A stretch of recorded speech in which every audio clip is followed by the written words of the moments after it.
আমি বলবো কালকের থেকেও রেডি থাকবা, পরশুদিন থেকেও রেডি থাকবে। তারপর যখনই দেখবা প্রয়োজন হবে সঙ্গে সঙ্গে সবাই একসাথে মিছিলে নেমে পড়বা। আর মিছিল করার সময় বড় করে মিছিল, আর সাথে একটা আলাদা ফোর্স থাকবে, কেউ যদি তোমার আঘাত করতে আসে সে যেন ফিরে না যেতে পারে। আর মাত্র 2 দিন পরে এমন একটা ঘটনা ঘটবে যেই ঘটনায় দক্ষিণ এশিয়ার রাজনীতি পরিবর্তন হয়ে যেতে পারে। আর এই 2 দিন পরে যেন এই ঘটনাটা না ঘটে, এটার জন্য কিন্তু ইন্ডিয়ার উঠে পড়ে লাগছে। গতকালকে বিজেপির একজন মন্ত্রী, ভারতের যিনি পররাষ্ট্রমন্ত্রী, তিনি যে বক্তব্য দিয়েছেন এটি স্পষ্ট বোঝা যায় ভারত চাইছে শেখ হাসিনার পতন হোক। বিশ্লেষকরা বলছেন যে শেখ হাসিনা চীনের সাথে যেই সম্পর্কের গভীরতা করেছিল, এটাতে ভারত এবং মার্কিন যুক্তরাষ্ট্র উভয়ই খুবই ক্ষিপ্ত ছিল। সেই কারণে 5ই আগস্টের আগেই ভারত জানত যে এটা সরকার পতনের একটা আন্দোলন, ইভেন জনরোষ তৈরি হচ্ছে এই সরকারের বিরুদ্ধে। তাহলে এই 8 মাস পর্যন্ত যারা ওয়াকারুজ্জামানের ভয় দেখাইলো, যারা বললো যে সেনাপ্রধান শেখ হাসিনার আত্মীয় তাই বলে যে কোনো মুহূর্তে আসবে, তাহলে 8 মাসে তো আসলো না। সেনাবাহিনী আমাদের সার্বভৌমত্বের প্রতীক। আমাদের দেশ রক্ষার জন্য একটা জায়গায় যখন সবকিছু শেষ হয়ে যায়, তখনও জনগণের সর্বশেষ আস্থাটা রাখতে হয় এই বাহিনীগুলোর প্রতি। যেহেতু প্রেসিডেন্ট শাহাবুদ্দিন চুপ্পুকে সরানো যায়নি, তাই তিনি যে কোনো সময় জরুরি অবস্থা জারি করে দিতে পারেন। এই আলাপটা তখনও হয়েছে যখন জনাব চুপ্পুকে সরানো যাচ্ছিল না এবং সেটাকে নানানভাবে ব্যাখ্যা করছিলেন। প্রথম কথাটা হচ্ছে, দেশে জরুরি অবস্থা জারি করার পরিস্থিতি কি আছে? সেনাপ্রধান জনাব ওয়াকারুজ্জামান ভারতের অ্যাসাইনমেন্ট অনুযায়ী রিফাইন্ড আওয়ামী লীগকে পুনর্বাসন করতে বিএনপির একটা অংশকে অলরেডি ম্যানেজ করে ফেলেছেন, সেটা আগেই বলেছি। যে অংশটাকে বিএনপির ম্যানেজ করেছেন ওয়াকারুজ্জামান, সেই অংশটা ভারত এবং ওয়াকারুজ্জামানের অ্যাসাইনমেন্ট অনুযায়ী নানান তৎপরতা শুরু করে দিয়েছে। তার অংশ হিসেবে বিএনপির ওই অংশ প্রথম দিন বলেছিল, after being managed by Wakeruzzaman first, বিএনপির ওই অংশ বলেছিল যে দল হিসেবে আওয়ামী লীগ কোনো অপরাধ করেন। শেখ হাসিনা যে কতটুকু রক্ত পিপাসু সেটা হয়তো আজকের এই ভিডিওটি সম্পূর্ণ দেখলে আপনি বুঝতে পারবেন। শেখ হাসিনা এতটাই সাধারণ জনগণের রক্ত চুষতে ভালোবাসে যে প্রায় 7 মাস যাবৎ সাধারণ জনগণের রক্ত সরাসরি নিজে চুষতে পারতেছে না। কিন্তু তাই বলে থেমে থাকবে না। 26শে মার্চকে কেন্দ্র করে শেখ হাসিনা সরাসরি ফোন করে তার নেতাকর্মীদেরকে বলেই দিয়েছে, এই 26শে মার্চে তোমরা একটা ফোর্স বের করবে, হাতে অস্ত্র নিয়ে বের হবে, যারাই বাধা দিতে আসবে তাদেরকে কাট করে দেবে। প্রিয় দর্শক শ্রোতা, এমন একটা phone call social media viral, যেটা থেকে বোঝাই যায় যে শেখ হাসিনা এতটাই রক্ত পিপাসু যে যার রক্ত পিপাসা এখন পর্যন্ত মেটেনি, সে একটা নরপিশাচ। প্রিয় দর্শক শ্রোতা, আসলে আওয়ামী লীগ কী করতে চাচ্ছে বা আওয়ামী লীগ কী ঘটনা ঘটাইতে চাচ্ছে এই 26শে মার্চকে কেন্দ্র করে, সবাইকে সতর্ক থাকতে হবে, সাবধানে থাকতে হবে। কিছু না তো কিছু ঘটাবেই, বোঝেন না, কিছু না কিছু তো ঘটানোর চিন্তাভাবনা তারা করছে, তো অবশ্যই সবাইকে সাবধানে থাকতে হবে। তো যাই হোক প্রিয় দর্শক, তাছাড়াও রয়েছে আজকের ভিডিওর ভিতরে খুবই গুরুত্বপূর্ণ কয়েকটা ভিডিও। সেনাপ্রধান জনাব ওয়াকারুজ্জামান সাহেব নতুন করে শেখ হাসিনাকে ফিরিয়ে আনবে, এই বিষয়টি নিয়ে কিন্তু হাসনাত আবদুল্লাহর একটা স্ট্যাটাসকে কেন্দ্র করে সোশ্যাল মিডিয়ার তোলপাড় সৃষ্টি হয়েছে। তো আসলে হাসনাত আবদুল্লাহর কথা মিথ্যা নাকি সেনাপ্রধানের কথাই মিথ্যা? আসলে কি সেনাপ্রধান হাসিনাকে আনতে চেয়েছিল নাকি হাসনাত আবদুল্লাহ নিজে বাঁচার জন্য বা নিজের ফায়দা লোটার জন্য এই কথাটা প্রকাশ করেছিল? সার্জিস আলম আবার একটা কথা বলেছে। এই নানান বিষয় নিয়ে কিন্তু এখন দেশের পরিস্থিতি ঘোলাটে, দেশের রাজনীতি অন্যরকম মোড় নিয়েছে। তো সব কিছু খোলাসা হবে আজকের এই ভিডিওতে। তো সবাইকে বলবো ধৈর্য সহকারে আজকের ভিডিওটি আপনারা সবাই দেখুন। তো চলুন তাহলে আর কথা না বাড়ি, একটা লাইক দিয়ে বিস্তারিত সবগুলো ভিডিওর আলোচনাগুলো আমরা শুনে আসি। যে এই স্বাধীনতার দিনে সবাই যে যেখানে আছো নিজেদের মতো করে, তাই এখনো আমি বলবো কালকের থেকেও রেডি থাকবা, পরশুদিন থেকেও রেডি থাকবে। তারপর যখনই দেখবা প্রয়োজন হবে সঙ্গে সঙ্গে সবাই একসাথে মিছিলে নেমে পড়বা। আর মিছিল করার সময় বড় করে মিছিল, আর সাথে একটা আলাদা ফোর্স থাকবে, কেউ যদি তোমার আঘাত করতে আসে সে যেন ফিরে না যেতে পারে। এইভাবে নিজেদের তৈরি করতে হবে। তো ঠিক আছে, খোদা হাফেজ, জয় বাংলা, জয় বঙ্গবন্ধু, বাংলাদেশ চিরজীবী হোক। আর মাত্র 2 দিন পরে এমন একটা ঘটনা ঘটবে যেই ঘটনায় দক্ষিণ এশিয়ার রাজনীতি পরিবর্তন হয়ে যেতে পারে। আর এই 2 দিন পরে যেন এই ঘটনাটা না ঘটে, এটার জন্য কিন্তু ইন্ডিয়ার উঠে পড়ে লাগছে। বাংলাদেশে বিশৃঙ্খলা সৃষ্টি করার চেষ্টা করতেছে, আওয়ামী লীগের অনেককে দিয়ে মিছিল করাইতেছে, এই সমন্বয়কদের ভিতর ঝামেলা বাধাই দিছে। দেখতে পারতেছেন সেনাবাহিনীদের ভিতরে একটা থমথমে অবস্থা। কি জন্য? যে 2 দিন পরে যেন এই ঘটনাটা না ঘটে। ডক্টর মোহাম্মদ ইউনূস আপনারা জানেন চায়না সফরে যাবে 2 দিন পরে, 26 তারিখে যাওয়ার কথা, আমি যদি ভুল না বলি। তাকে নেওয়ার জন্য বিমান পাঠাইতেছে। কে পাঠাইতেছে? চায়নার প্রেসিডেন্ট। এখন দেখেন, চায়নার প্রেসিডেন্ট ঠিকই ডক্টর মোহাম্মদ ইউনূসকে চিনছে, হুইজ ডক্টর মোহাম্মদ ইউনূস, কিন্তু আসলে মোদি চিনতে পারে নাই। সেটা মোদির ব্যর্থতা। আসলে একজন চাওয়ালা কিভাবে একজন ওয়ার্ল্ড সেলিব্রিটিকে চিনবে বলেন? ওই যে একটা কথা না, মুচির নজর পায়ে থাকে সবসময়, যে কাউকে ছোট করি নাই, এটা বাস্তব কথা। যে ওই যে কথা বলে যে মুচির নজর পায়ে, হ্যাঁ, তো মোদির নজর ওইখানে। এই ডক্টর মোহাম্মদ ইউনূস যে দেশের প্রধান উপদেষ্টা, সেই দেশটা দক্ষিণ এশিয়ার অনেক গুরুত্বপূর্ণ একটা দেশ। সে দেশটার নাম হচ্ছে আমার আপনার প্রিয় জন্মভূমি বাংলাদেশ। এই বাংলাদেশ চাইলে পুরো দক্ষিণ এশিয়ার রাজনীতি পরিবর্তন করে দিতে পারে, পুরো দক্ষিণ এশিয়ার রাজনীতি চেঞ্জ হয়ে যাবে। আপনারা জানেন দক্ষিণ এশিয়ার পরাশক্তি হচ্ছে চায়না, এবং পৃথিবীর পরাশক্তি হওয়ার দৌড়ে কিন্তু চায়না অনেক এগিয়ে আছে। আমরা জানি আমেরিকা পরাশক্তি, কিন্তু আমেরিকার সব মেন টার্গেট হচ্ছে বর্তমানে চায়না, কারণ আমেরিকা বুঝে গেছে চায়না যদি এভাবে উঠতে থাকে অতি দ্রুতই পরাশক্তি হয়ে যাবে। তো চায়নাকে দমন করতে চায় হচ্ছে আমেরিকা। এখন এই দক্ষিণ এশিয়ার পরাশক্তি, এবং এখানে কিন্তু আমাদের দাদা বাবুরাও নিজেরা পরাশক্তি হইতে চায়, নিজেরা মানে পৃথিবীর বুকে নিজেদের প্রমাণ দিতে চায়, একটু দেখাইতে চায় যে আমরা আছি। কিন্তু বাংলাদেশ এমন একটা জায়গায়, এখানে ইন্ডিয়ার জন্য সেভেন সিস্টার খুবই গুরুত্বপূর্ণ একটা জায়গা, খুবই গুরুত্বপূর্ণ। এই যে মানে রাজ্যগুলো ইন্ডিয়ার জন্য খুবই গুরুত্বপূর্ণ। এখান থেকে যদি একটা রাজ্য বিভক্ত হয়ে একটা দেশ হয়, বিশ্বাস করবে না, ইন্ডিয়ার ভিতরে বিশৃঙ্খলা সৃষ্টি হয়ে যাবে। কেরালা, পাঞ্জাব, এরা বলবে আমাকে আলাদা আলাদা রাষ্ট্র দাও, কাশ্মীর। আর যখন একটা দেশের ভিতর বিশৃঙ্খলা সৃষ্টি হবে, সে পৃথিবীর বাইরের দেশ নিয়ে কীভাবে চিন্তা করবে বলেন? তখন কি চিন্তা করবে যে আমি পরাশক্তি হই? তখন চিন্তা করবে যে আমার দেশের আগে শান্তি শৃঙ্খলা ঠিক করি, ঠিক না? তো এই জন্যই এই বাংলাদেশ চাইলে পুরো দক্ষিণ এশিয়ার রাজনীতি কীভাবে পরিবর্তন করতে হবে। আপনারা দেখেন তিস্তা প্রকল্প কীভাবে ঝোলাই রাখছে। এখন এই যে চায়না হচ্ছে ইন্ডিয়ার শত্রু, চায়নাতে ডক্টর মোহাম্মদ ইউনূস যাচ্ছে, চায়নার সাথে যে গিয়ে যদি অনেকগুলো চুক্তি করে আসে, চায়না তো রেডি হয়ে বসে আছে দেওয়ার জন্য। এই জন্য তো ডক্টর মোহাম্মদ ইউনূস জন্য বিমান পাঠাইতেছে। এই চুক্তিগুলো যদি হয়ে যায়, তখন ইন্ডিয়া কি করবে? ইন্ডিয়া তো হাই হাই করা ছাড়া কোনো উপায় নাই, কারণ ইন্ডিয়া তো চিনতে পারে নাই। উচিত ছিল ডক্টর মোহাম্মদ ইউনূসের যে সম্মান, সে সম্মানটা ইন্ডিয়া দেওয়া, কিন্তু না। ডক্টর মোহাম্মদ ইউনূসকে নিয়ে বিভিন্ন ধরনের অপপ্রচার করছে, তাকে সুদ করে হ্যান ত্যান, মানে যা পারছে তাও বলছে, না পারছে তাও বলছে ইন্ডিয়ার টিভি চ্যানেলগুলো। ডক্টর মোহাম্মদ ইউনূস প্রভাবশালী নেতা হয়ে যাচ্ছে এই দক্ষিণ এশিয়ার অতি দ্রুতই, বুঝতে পারছেন? শুধু দেখতে থাকেন। আর এই সফরটা যদি সুন্দরভাবে হয়, সত্যি করে বলতেছি, ইন্ডিয়ার কপালে কষ্টই আছে। ভাবা যায়। আমার এখন গোলাম মোল্লা রনির একটা কথা মনে পড়ছে। কোন কথাটা? যে নির্বাচনের পর যখন শেখ হাসিনা চীন সফরে গেলেন, তো এই চীন সফরটায় বেশ কিছু চুক্তি হওয়ার কথা ছিল, ঋণের জন্য আবার গিয়েছিলেন। ওইখান থেকে আসার পর এই সরকার পতনের বিভিন্ন সিমটমগুলা একের পর এক আসলো। আনটিল জুলাইয়ের 18 বা 19 তারিখ পর্যন্ত সরকার ভাবতেও পারেন এটা সরকার পতনের আন্দোলন। আগস্টের প্রথম দিক দিয়ে আইসো সরকার বুঝতে পারে নাই এটা সরকার পতনের আন্দোলন। সরকার ভাবছিল এটা কোটা আন্দোলন। সরকার পতনের পরও আওয়ামী লীগের যে সকল নেতারা গণমাধ্যমে কথা বলেছেন, তারা কিন্তু সবাই বলেছেন এটা বুঝতে পারেনি সরকার পতনের আন্দোলন ছিল। যখন বুঝতে পারছে তখন অনেক লেট হয়ে গেছে। কিন্তু আওয়ামী লীগের সবচেয়ে বেশি মিত্র, যে রাষ্ট্র এবং দলটার প্রতি আওয়ামী লীগ সবচেয়ে বেশি আনুগত্য করেছে, সেটা হচ্ছে ভারত এবং বিজেপি, কংগ্রেস না বিজেপি। গতকালকে বিজেপির একজন মন্ত্রী, ভারতের যে পররাষ্ট্রমন্ত্রী, তিনি যে বক্তব্য দিয়েছেন, এটি স্পষ্ট বোঝা যায় ভারত চাইছে শেখ হাসিনার পতন হোক। বিশ্লেষকরা বলছেন যে শেখ হাসিনা চীনের সাথে যেই সম্পর্কের গভীরতা করেছিল, এটাতে ভারত এবং মার্কিন যুক্তরাষ্ট্র উভয়ই খুবই ক্ষিপ্ত ছিল।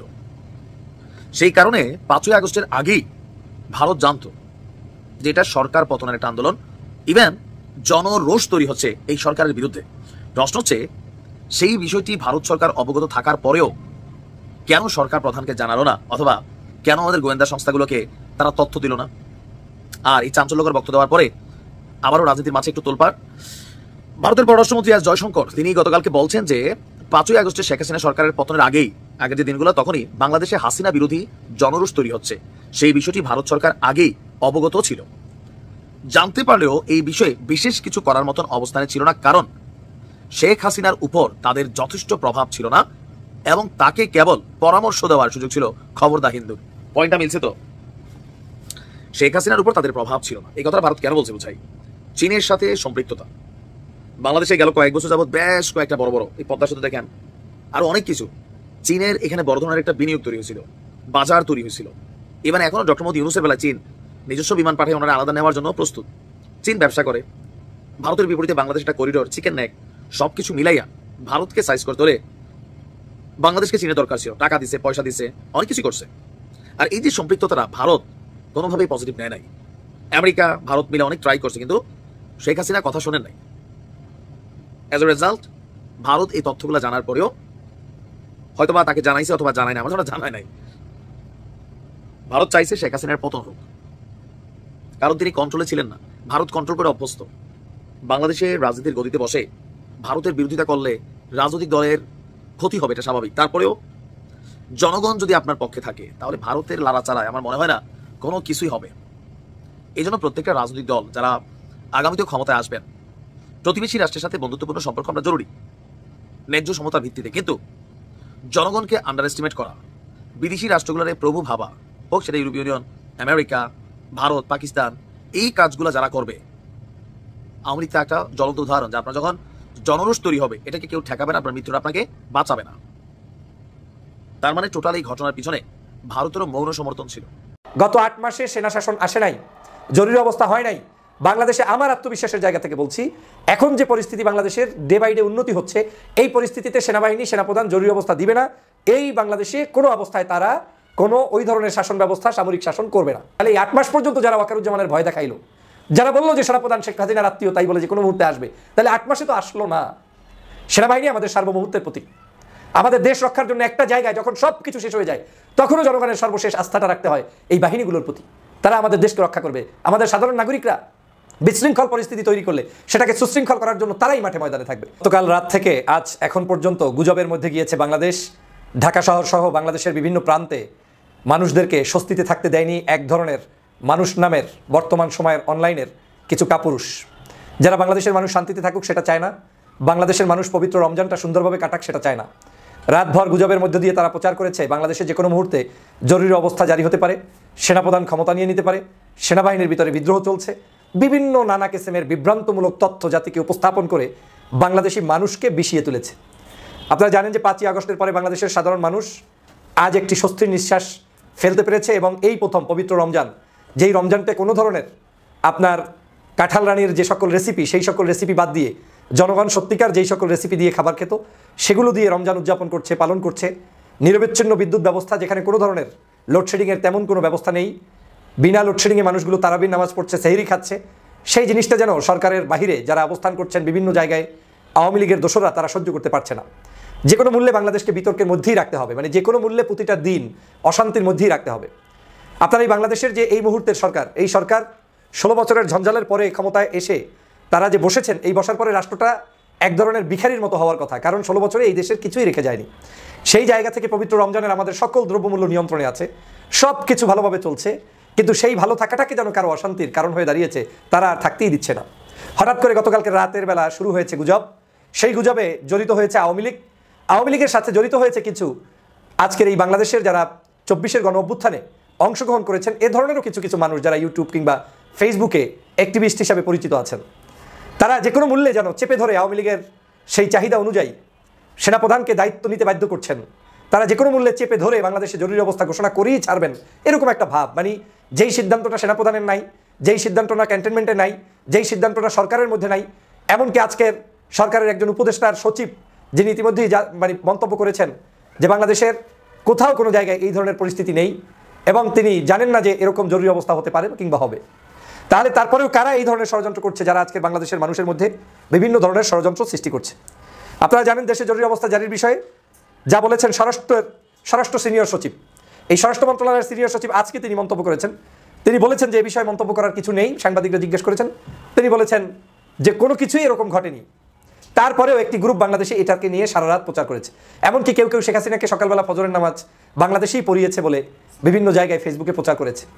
এবং এমন একটা পরিস্থিতি দাঁড়িয়েছে যে বাংলাদেশের এখন সাধারণ মানুষও এখন কোনটা গুজব কোনটা সত্য সেটা আর অনুধাবন করতে পারে না। এখন সবাই ট্রোল করছে শেখ হাসিনাকে নিয়ে, যে শেখ হাসিনা এখন আমার বাসায় অবস্থান করছে, শেখ হাসিনা এখন আমার বাংলাদেশে এসেছে, শেখ হাসিনা এই মুহূর্তে আমার বাসার আশেপাশে ঘোরাফেরা করছে। এই হচ্ছে আজকের পরিস্থিতি। প্রিয় বন্ধুরা আমার, এই গুজববাজরা আসলে কি চায়? গুজববাজরা দুটো শ্রেণীর গুজববাজ এখানে বাংলাদেশে চলমান রয়েছে। এক শ্রেণীর গুজববাজ হচ্ছে যারা মূলত আওয়ামী লীগের ষড়যন্ত্রবাদের সেই সকল সদস্য যারা যে কোনো মূল্যে বাংলাদেশে অশান্তি সৃষ্টি করতে চায়। ওরা নিজেরাও জানে ওর মা এখন পালিয়ে আছে, শেখ হাসিনা এখন বাংলাদেশে তো নেই, পার্শ্ববর্তী দেশ ভারতে আছে, সেটাও সন্দেহ। অনেকেই মন্তব্য করছেন তিনি সেখান থেকে পালিয়ে বেড়াচ্ছেন, কেউ বলছেন ভারতের মধ্যে এক সিটি থেকে আরেক সিটিতে যাচ্ছেন, আবার কেউ মনে করছেন তিনি দেশ থেকে ওই দেশ থেকে পালিয়ে অন্য কোনো দেশে চলে গিয়েছেন। তো যেই নেত্রী তার নিজেরই অস্তিত্ব নাই, জানান দিতে পারছে না, সেই নেত্রী আবার বাংলাদেশে আসবে, এটা বিশ্বাস করা যায়? আমি গত কয়েকদিন পর্যন্ত আপনাদেরকে চ্যালেঞ্জ শুরু দিয়ে বলেছিলাম যে বাংলাদেশে গত 8 মাসে সেনা শাসন আসে নাই, জরুরি অবস্থা হয় নাই। বাংলাদেশে আমার আত্মবিশ্বাসের জায়গা থেকে বলছি, এখন যে পরিস্থিতি বাংলাদেশের ডে বাই ডে উন্নতি হচ্ছে, এই পরিস্থিতিতে সেনাবাহিনী, সেনাপ্রধান জরুরি অবস্থা দিবে না। এই বাংলাদেশে কোনো অবস্থায় তারা কোনো ওই ধরনের শাসন ব্যবস্থা, সামরিক শাসন করবে না। এর অনেকগুলো কারণ আছে। এই সেনাপ্রধান সেই সকল ঝামেলার মধ্যে যেতে চায় না। গণতন্ত্রের প্রতি শ্রদ্ধা রেখে 5ই আগস্ট শেখ হাসিনাকে বাংলাদেশ থেকে কৌশলে তাড়ানোর ব্যবস্থা করে দিয়েছেন, বাংলার মানুষকে মুক্ত করে দিয়েছেন। সেনাবাহিনীও আমাদের সাথে একজন যোদ্ধা এবং পার্ট অফ দিস আমাদের এই মুভমেন্টের মধ্যে তিনিও একটা পার্ট। সেই জায়গা থেকে আমার বিশ্বাসের জায়গা থেকে বলছি তারা কখনোই নেবেন না। হ্যাঁ, তবে আমাদের মতো এই বাংলাদেশে আমরা যারা বলছি যে তারা নেবেন না, কিন্তু এই বিশ্বাসটা অবিশ্বাসে রূপান্তরিত হতে পারে তাদের মতো কিছু ব্যক্তিগোষ্ঠীর কারণে, যারা চেপে ধরে সেনাবাহিনী প্রধানকে যে কোনো মূল্যে ক্ষমতা নেওয়ার জন্য উৎসাহ প্রদান করছেন। সেনাবাহিনী বারবার বলছে নিব না, তারপরেও আপনি বলছেন নিবে। সেনাবাহিনী বারবার বলছে কোনো দুরভিসন্ধি নাই, তারপরেও আপনি বলছেন দুরভিসন্ধি আছে। এভাবে করে করে জেনারেল ওয়াকারুজ্জামানকে যদি কেউ ফাঁপিয়ে তোলে, ফাঁসিয়ে তুলে, কিংবা তাকে ক্ষিপ্ত করে তুলে, তখনকার পরিস্থিতি কি হবে সেটা নিয়ে আমার কোনো অগ্রিম মন্তব্য নেই। কিন্তু আমার ধারণা এখন পর্যন্ত সেই ধরনের সুযোগ পরিস্থিতি বাংলাদেশে হয়নি।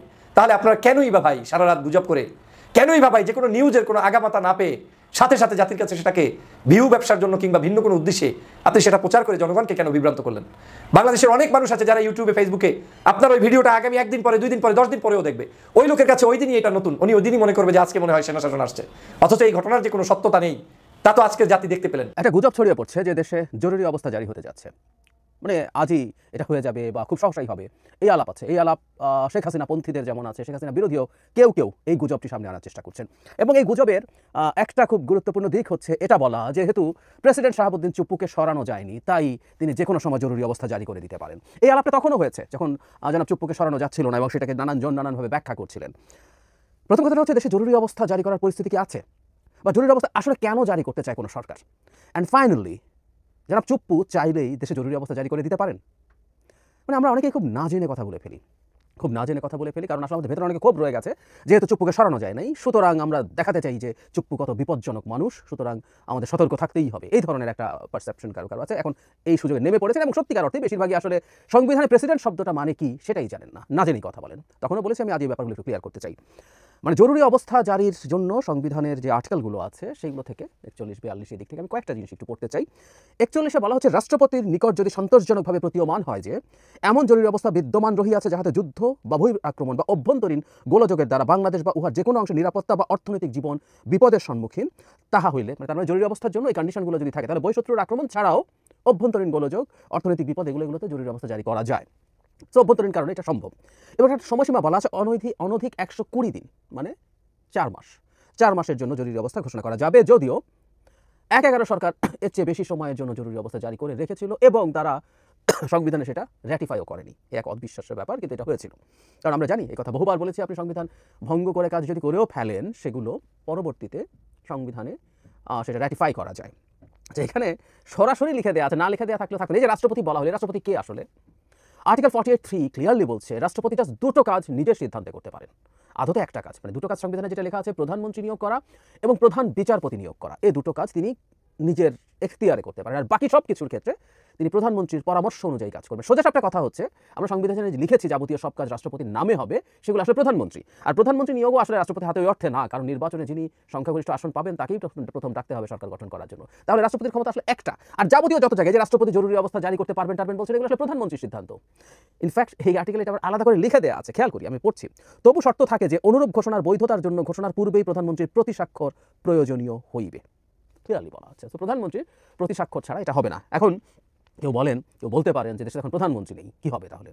প্রধান উপদেষ্টা আছে। মানে আমরা কেউ যদি ঝুট ঝামেলা করতে চাই আর কি। ইনফ্যাক্ট এই ঝামেলাটা বন্ধ করার জন্যই সেপ্টেম্বরে এই যে অন্তর্বর্তীকালীন সরকার তার একটা অধ্যাদেশ জারি করেছিলেন।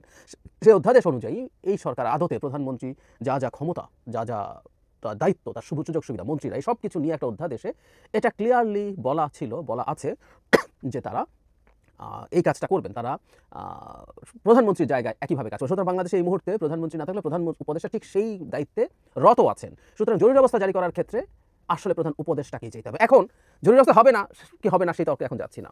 তাহলে প্রাথমিকভাবে কথাটা হলো, জরুরি অবস্থা জারি আসলে করতে হবে প্রধান উপদেষ্টাকে। রাষ্ট্রপতি চুপ্পু কিছুই না, উনি কিছুই না। এবং আমি মনে করি অত্যন্ত ক্ষমতাহীন একজন পাপেট হিসাবে উনি বসে আছেন, একেবারে হার্মফুল বস্তু।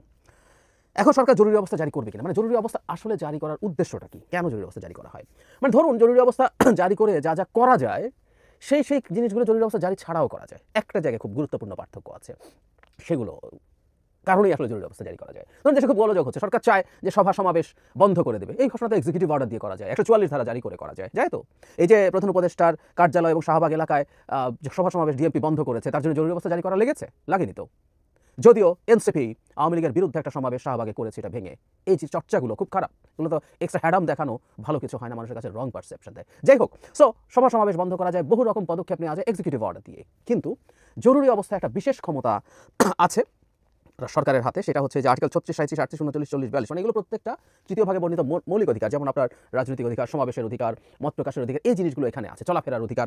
এগুলো যদি লঙ্ঘিত হয় তাহলে কিন্তু আমরা হাইকোর্টে যেতে পারি, আমরা রিট করতে পারি। আমাদের মৌলিক অধিকার যখন লঙ্ঘিত হয় আমরা রিট করতে পারি সরকারের বিরুদ্ধে। জরুরি অবস্থায় ওই ক্ষমতাটা, ওই অনুচ্ছেদগুলো স্থগিত করে দিতে পারে সরকার চাইলে। তাতে যেটা দাঁড়ালো, আমার আপনার বিরুদ্ধে অনেক মৌলিক অধিকার লঙ্ঘিত হতে পারে, অনেকগুলো মৌলিক অধিকার, আরবিট্রিয়ারলি আমাকে গ্রেফতার করা হলো, আমি কোর্টে যেতে পারবো না। সো সরকারের হাতে এই একটা এক্সট্রা ক্ষমতা তৈরি হয় যে বিচার বিভাগ চাইলেও নাগরিকের পক্ষে দাঁড়িয়ে ইন্টারভিন করতে পারে না। জরুরি অবস্থার মূল মাঝে যে আসলে এটা এই না যে আমি সমাবেশ বন্ধ করতে চাই, আমি ওকে ধরে নিতে চাই, না, এগুলো সবই করা যায় জরুরি অবস্থা ছাড়াও। কিন্তু আমাদের কোর্টে যাওয়া, আমাদের মৌলিক অধিকার বলবৎ করার যে চেষ্টা, সেটা বন্ধ করা যায়। এবং কতদিন? 4 মাসের জন্য। যদি তাই হয়ে থাকে তাহলে আমরা একটা জিনিস বুঝতে পারছি যে বাংলাদেশে, এখন বুঝতে পারবো আসলে বাংলাদেশে জরুরি অবস্থা জারির প্রেক্ষাপট আছে কিনা। দেশে কি এমন পরিস্থিতি হয়ে গেছে যে সরকার একেবারেই সামলাতে পারছে না? কোনো সন্দেহ নেই, সরকার যথেষ্ট খারাপ পারফর্ম করছে, কিন্তু এখনও সরকার সামলাতে পারছে না। এবং মামলা করে করে, মূল জায়গা ওটা, মানে যত রকম ডিস্টারবেন্স, যত রকম প্রবলেম আছে, যত কিছু সরকার নিষিদ্ধ করতে চায় সব সে এক্সিকিউটিভ অর্ডারে নিষিদ্ধ করতে পারবে। কিন্তু যে জায়গাটা, এমনকি সরকার যে কাউকে আরবিট্রারিলি গ্রেফতার করার ক্ষমতাও এখনো রয়ে গেছে, আমাদের সেই 54 ধারা এখনো আছে, সব ক্ষমতা আছে। কিন্তু এমনকি হচ্ছে যে সরকার এগুলো করছে আর মানুষ মামলা করে করে সরকারকে জেরবার করে ফেলছে, এবং সরকার সেই জায়গাটা থেকে মুক্ত হওয়ার জন্য জরুরি অবস্থা জারি করছে। উত্তর হচ্ছে না, একেবারেই না। তো তাহলে দেশে জরুরি অবস্থা জারি কেন হবে? মানে এই সরকার এত স্টুপিড যে সে জরুরি অবস্থা জারি করবে। এবং জরুরি অবস্থা শুনতে ব্যাপারটা না অনেক জরুরি কিছু মনে হয়। জরুরি অবস্থা এত জরুরি কিছু এক অর্থে না। হ্যাঁ, এটা ফ্যাক্ট যে মানুষের মৌলিক মানবাধিকার স্থগিত করে মানুষের উপরে নানান পদক্ষেপ নেওয়া নিয়ে আন্তর্জাতিক প্রচুর সমালোচনা আসে। নট অনলি দ্যাট, এটা রাষ্ট্রের ফ্র্যাজাইলিটিকে খুব ক্লিয়ারলি ইন্ডিকেট করে। সুতরাং এটাও তো বুঝতে হবে সরকার, আমাদের প্রধান উপদেষ্টার নেতৃত্বাধীন যে সরকার আছে, তারাও এটা জানেন এর মধ্যে গুরুত্বপূর্ণ আইন জানা মানুষজন আছেন। এটা যদি করেন তাহলে তাদের সরকারেরই এটা একটা খুবই নেগেটিভ বিষয় হয়ে দাঁড়ায়। প্রিয় দর্শক শ্রোতা, আশা করি সবগুলো ভিডিও দেখেছেন এবং সকল বিশ্লেষকের বিশ্লেষণগুলো আপনারা মনোযোগ সহকারে শুনেছেন। তো অবশ্যই এবার আপনাদের মূল্যবান মতামত জানাবেন, আর হাসিনা সম্পর্কে আপনাদের কি বলার আছে সেটা কিন্তু বলে যাবেন। সেই নরপিশাচটা আসলে কোথায় আছে আল্লাহ পাকই ভালো জানে, কিন্তু তার রক্ত পিপাসা এখনও মেটেনি। সে রক্ত খাওয়ার জন্য একের পর এক কিন্তু বাংলাদেশের জনগণের রক্ত খাওয়ার জন্য আবার উঠেই পড়ে লেগেছে। তো আমরা চাই এই শেখ হাসিনাকে অতি দ্রুত বাংলাদেশে ফিরিয়ে এনে তাকে কঠিন শাস্তির মুখোমুখি করা। এটা আমরা সাধারণ জনগণ, ডক্টর ইউনূস সাহেব এবং অন্তর্বর্তী সরকারের কাছে এটা আমাদের সাধারণ জনগণের আবেদন। যাই হোক প্রিয় দর্শক, আমি কথা বলে আমরা ভিডিওটি শেষ করছি। যাবার আগে সবাইকে বলবো যারা এখন পর্যন্ত আমাদের চ্যানেলটি সাবস্ক্রাইব করেনি, প্রতিনিয়ত এই ধরনের সকল প্রকার নিত্য নতুন আপডেট খবরগুলো পেতে আমাদের এই চ্যানেলটি সাবস্ক্রাইব করে আমাদের সাথে থাকুন। আর ইতিমধ্যে যারা অলরেডি সাবস্ক্রাইব করে দিয়েছেন সবাইকে অসংখ্য ধন্যবাদ জানিয়ে ভিডিওটা এখানে শেষ করছি। সে পর্যন্ত সবাই ভালো থাকবেন, সুস্থ থাকবেন। আল্লাহ হাফেজ।